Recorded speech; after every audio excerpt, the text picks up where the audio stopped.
Hey, what's good, self-direct investors? I hope you're all doing great, and I want to welcome you back to my channel. If you're new here, my name is Jordan, and I'm the mind behind Make More Capital, and today we're going to be covering this past week in cannabis from November 23rd to the 29th. There's a lot to get through, so we're going to get there. Just before we jump in, if you enjoy this video or you get any value out of it, please make sure you leave a thumbs up. It really helps out my channel, and if you want to see more cannabis industry content as this budding industry is unfolding, or ETF breakdowns or other financial education, make sure you subscribe so that you don't miss any new videos. And last but not least, if you are Canadian and you've yet to open up your self-directed tax-free savings account, then there are links below to the top discount brokers in Canada for Quest Trade and Wealthsimple Trade. But if you use those links to sign up, you get a bit of free money for doing so, and you can always reach out to me and I'll help you navigate the platforms and educate you so that you can get started on the right foot. Now let's dive in though. Nonetheless, cannabis stocks surge as U.S. elections open new markets, and as we saw this week it was steady growth, and it looked like strong growth, and at least a lot of these companies, especially in the U.S. and in Canada, at least finding new support levels because. Here, let's jump back to the US, because when you zoom out, thing we have to consider and factor in is that these stocks have been running all year. But obviously, after what happened in March, they were at their lowest points possible. But then, hey, big picture, we also got to zoom out and realize, like, look, in 2016, there was a big cannabis boom for these small US companies because they were still operating legally in more states. 2017, there was another rise. This one was correlated. This one was the pre-news to Canada. Then they all went back down. Then again, boom, boom. And we still saw all-time highs in 2019. But look, if you've noticed, we're almost preparing for the biggest bull run yet for U.S. companies. So, I mean, if you're, these will be in the description below, but you can check out these companies as well. I cover Curaleaf, Cresco Labs, Green Thumb Industries, Harvest Health and Recreation, and TrueLeaf in my Reality Check Cannabis 2020 series. But again, zoom out, we can see that Canada is still a little bit lagging behind, and as you can see, they've only got 14 companies left. There were a lot more of this when Canada started, but you can also see the price movements that we saw this week. It's just incredible. These companies are finally getting noticed again, and of course, Aphria led on Friday with a big charge, and these are all in US dollars, though, keep in mind, so these factors, because they look at the this is a US-based site. But anyways, good to see that is happening. So obviously, yes, the big reason for this new support and this newfound faith in this industry is because of the high flyer vote. Well, because of the election and the 5 states that passed, including New Jersey and Arizona and others.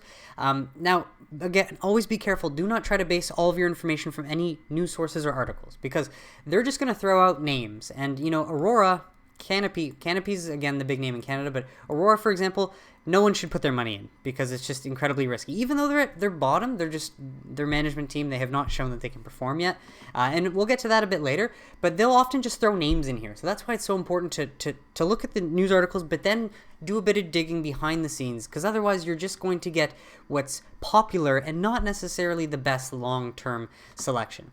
But this continues on just to say that the expansion of sales to so with these new markets, that increases the market by 20% for legal cannabis, which is huge, from this industry tracker BDSA that follows it. And they continue to open up new markets for these legal U.S. cannabis companies. And so regardless of the federal illegality, you have to remember this as someone who sees potential for this long term and wants to get in. Cannabis is now legal for adults in 15 states and the District of Columbia, and 36 states allow some form of medicinal use. So, this is happening, which is huge. Now, the successful ballot initiatives have prompted analysts to revise their outlook. Cowen now says $34 billion by 2025, up from 31. Morningstar is now saying cannabis could reach $70 billion, $15 billion for medicinal. So, again, it's just try to look a bit deeper, and again, so if you read through, despite their big rally this month, shares in Aurora, MedMen Enterprises, Tilray, and other big cannabis companies are down more than 60% this year. So that's where you want to keep reading and see, oh, okay, well, there's more information about which ones, slightly jumped up, but have been fundamentally down because they're not doing well. But just to wrap this section up, the industry would have preferred a Democratic sweep, but the passage of all 5 ballot initiatives, including 3 in the Republican states, make cannabis less partisan. And as I've said in many videos in the past, but just going to reiterate, the Democratic-controlled House of Reps has already passed the Safe Banking Act, so it's passed the House. It just has to pass the Senate somehow, possibly in a stimulus bill, or next year when Pat Toomey comes in. And then with that as well, the outcome of the 2 runoff elections in Georgia will definitely determine in 2021 what happens. So this is something. However, a change in federal cannabis laws is not essential for the market to keep growing. It's going to happen. It's growing already. So, folks, this is amazing. We've also got the development from Mexico that they did pass. They approved the landmark bill. They voted 82 to 18 as mentioned, and it seems that the bill will be introduced in the lower house of Congress in December. So it's passed, and they are rushing to secure final approval before the end of December 15th. So again, this is not set in stone, but it's close. It's as if it's how Canada was in 2017 with the news of actually legalizing. And again, it would be big to put a dent in the organized crime in Mexico. Unfortunately, the cartels are almost just they're more powerful than the government. If El Chapo says, no, release my son, and they do it, that's a bad sign for any governmental organization. But so they've outlined a lot of things in here as well in the details. There's one thing I wanted to get into. And so this is, countries all around the world, but 41% of inmate populations in federal prisons were jailed for drug offenses in which they were arrested for narcotics that were worth less than 25%. It's just terrible. And I guess this is a trend for using shoes as flower pots. But so that's happened in Mexico. Again, we got to wait until December to see if this happens. But that on top of the House of Representatives voting on the MORE Act in December, plus the UN body voting on the World Health Organization's classification or scheduling of cannabis is also supposed to happen in December. So a lot of big things coming up next month. Now this worm study shows that CBD science has a way to go. Yeah, basically it's like, well, my one criticism to this article is like, oh yeah, well it says something about worms. What about humans? Why aren't we why is there not a push to be testing this? We'd rather just give people opioids and have them get drugged up and end up overdosing. Why isn't there more push for why haven't there been CBD tests on humans in the last 2 years, right? So it's just that's just the attitude that you get when you read this. But nonetheless, they did complete the first major study of lifelong effects of CBD and found it lengthens life and increases activity in old age in worms. And see how they say it? Well, in worms. Yeah, well, we know that, but CBD is clearly good. One thing that they found, so longer life. None of the 3,500 C. elegans worms in the cannabis study died prematurely compared to the control group, even at significant or elevated doses. A good sign for CBD safety. And better still, the doses in the range of human consumption. CBD extended the tiny roundworms' lives by 18%. They showed to have an increased activity of 206%. See, this is big. This is why we need these studies to be done in humans ASAP. They should have been done. They found cannabinoid receptors in the body. There's so much more that we have to learn. And, again, we're getting there, which is great. But as they age, they move more like young animals.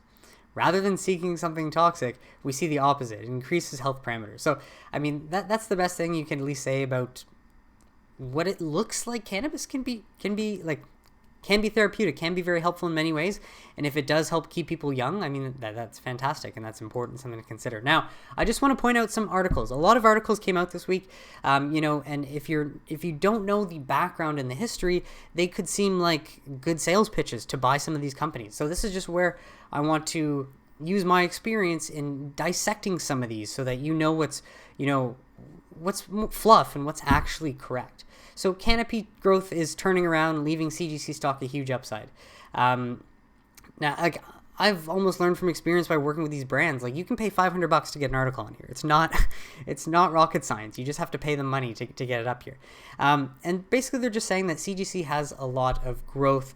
And I wouldn't argue that if the U.S. does legalize in 2021, they can see a lot more growth and reach new all-time highs as they capitalize on their purchase with acreage. But one other thing that's mentioned in here is cash sales and cash flow turnaround. They're spending less money, wasting less money, which is big. But this is something I found and wanted to point out. In addition, Canopy set a partnership with Martha Stewart Brands for CBD gummies. They also obviously have their partnership and their backing by Constellations, but this is important because the company has a 54% dollar market share in Canada for ready-to-drink THC-infused beverages. They also recently launched CBD-infused RTD beverages across Canada. Once these hit the U.S., the company can pick up significant market share as well. Okay, 54% of what dollar market share though? I made this video on August 7th when Ontario put out their sales data from April to June. Dried flower is 61% of the US market. Vapes is 14.5% of the US market. Pre-rolls is 9.1% of the US market. Beverages, 1.2% of the US market. Essentially, they sold 698,000 and in retail 820. So just over 1.2 million. So 54% of a $1.2 million market, and you're valued at $13 billion? Yeah, no. So that's where, at least knowing more, you can find this stuff and be like, okay, that's not necessarily right where they're saying that, or at least it's just they're presenting it to be something that it's not. But and again, I'm a free shareholder. If you've watched any of my other videos, this is the one company I'm betting on in Canada. But this makes me feel so good about that investment because dried flower, vapes, and then pre-rolls. So now moving on to Tilray, they announced, I actually mentioned this in my reality check Cannabis in 2020, that Tilray is going to need to dilute shareholder value because they are in a lot of debt and they need to pay it off. So what have they done? They've agreed to exchange some of their debt for common shares.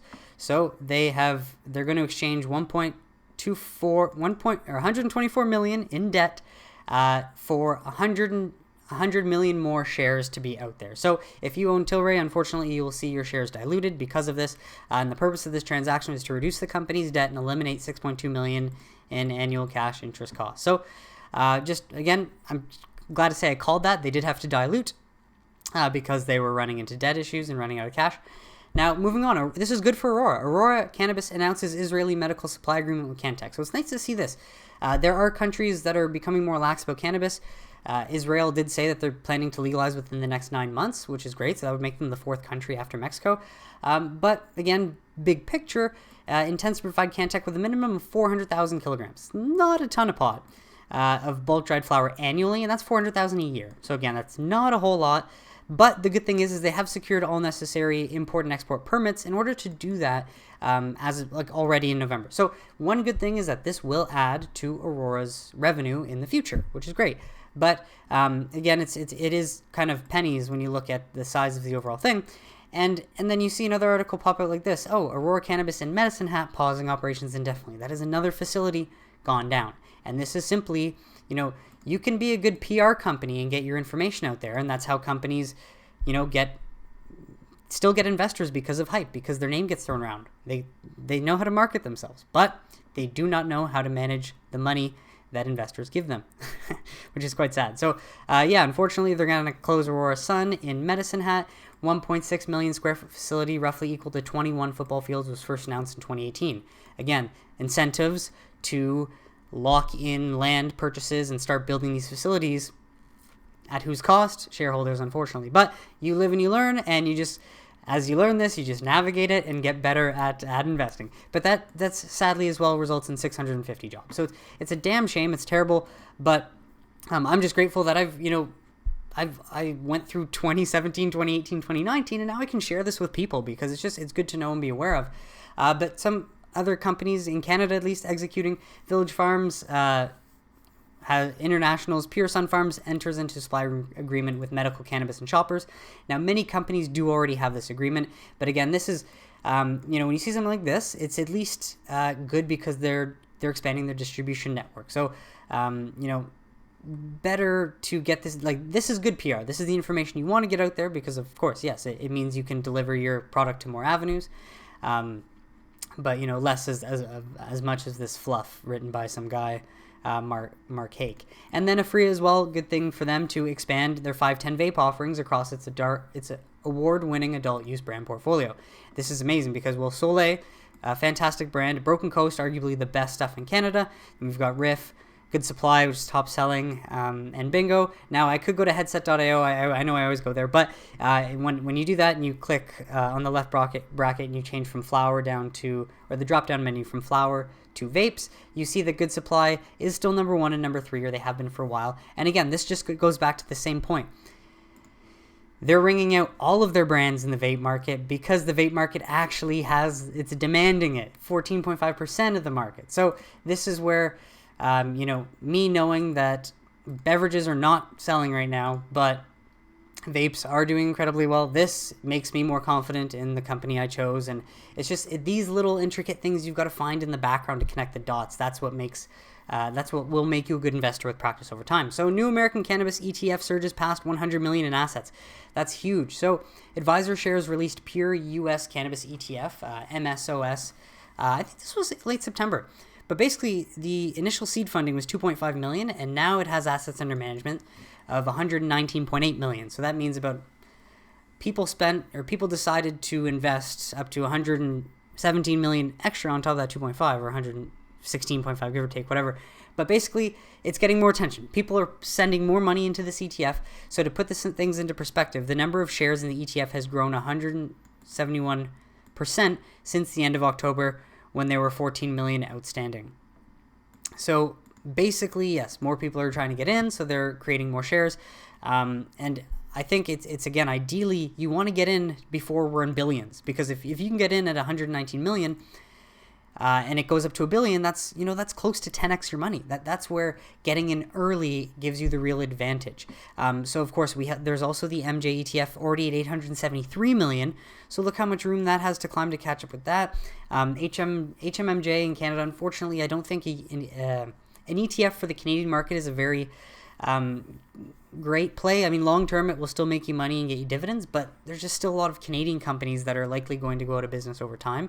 There's still going to be some consolidation, I think. And again, that's not true. I don't necessarily know. That's just my view. But one ETF that I do own and that I've owned for a while, and I'll get into that. As a Canadian, it's on the Toronto Stock Exchange, and it gives exposure into the U.S. market. It's called HMUS.TO. And that's the only ETF that I own right now, hoping to capitalize on the upcoming growth going forward. But nonetheless, that's basically the week, and I just wanted to share as well, because I haven't. This will come next week, but I have updated the stocks in my portfolio. I've bought a few more, and I just wanted to share this with you because it's just, hey, this is part of my journey. I'm just a guy, exactly. I want to be an example for other people that just want to learn how to get better at doing this themselves. And, as an educational resource, as teachers, I love to educate. So my main holding is in Aphria. I have 3,000 shares at $5.64, and this week was tremendous because I finally get to see this. I've watched Aphria go all the way down and sit very low in the red, and I just had to stomach it and learn, this is part of the process. This is learning. But finally, I'm very glad that, because I've also averaged down quite a bit from 11.97 in 2018 all the way down to 5.64. So yeah, it's nice to see that money come back up. But I've added a position in Cresco Labs. I wish I would have gotten in below 12, but one of the days it just started rising very quickly and I wasn't able to get in below, but thankfully it has continued to rise after that. I also decided to buy 400 shares in Harvest Health because they are, they have a good foothold in Arizona, and Arizona recently just obviously passed adult recreational cannabis. So I do think that at least I plan to hold Harvest for the next 2 years. It's only the market cap's roughly $300 million, so I do see upside of that possibly climbing up to a couple billion, because that's where the real growth will be. And with Cresco, I think I'll hold Cresco forever. I'll hold Harvest forever. I'll hold Aphria forever. And thankfully I can do this because I have a job. I'm very lucky. I say that I don't control the fact that I get to wake up and work it every day. The bosses and management has to do it well, but that gives me the opportunity to invest and to not feel like I have to sell at any time soon. I want to hold these long term because I'd rather hold out on the long term greater gains than try to day trade frequently and make those small gains. That's just a personal choice. But again, everyone's situation is different. I just want to add that HMUS, I've owned this. I started buying into this in 2018 before it did the reverse split. And that's again just a mistake. I was just early, and that's okay. It's a learning experience, a lot of opportunity cost. I've lost out. But I just wanted to share that because I'm finally almost close to even. And HMUS as well. The main reason, HMUS does own Curaleaf, Trulieve, Cresco, Green Thumb Industries, Harvest, and others. But I do plan to get out of the ETF probably sooner than later because I've made these individual investments. But I'll let it ride with the wave. Aphria, if it gets up to $20, I will be selling 1,000 shares to cash out and re-diversify. And I'm hoping with the momentum it can get up to $20 again because it's been there. But that's basically my play and why I see this as a big opportunity. If you follow Buffett or Charlie Munger, a Lollapalooza event, it's basically when so many contributing factors come together, once in a lifetime. Not maybe once in a lifetime, few times in a lifetime. And this to me is, cannabis legalization, the coronavirus, unfortunately, making cannabis more essential.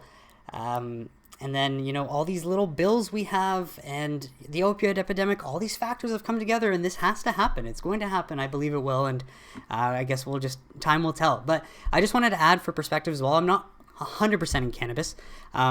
I do own like RioCan, for example, and that's an opportunity that, again, as well, I've now set that up with the drip, so it's just going to keep buying shares every single month for me. I never have to worry about that.